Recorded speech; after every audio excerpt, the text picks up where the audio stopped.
Another day, another vlog. Kuliroy.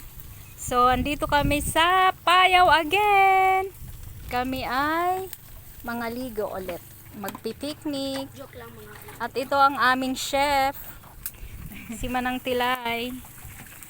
Oh, so yummy. Inihaw na pork and fresh na mangko. Ano nga?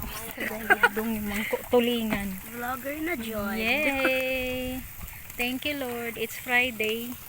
And it's swimming time. Oo. So, ayan. Ayan.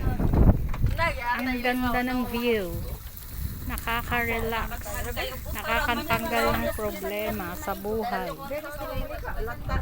So, isang tabi muna ang problema at tayo muna ay mag-swimming. Dahil napakaganda po na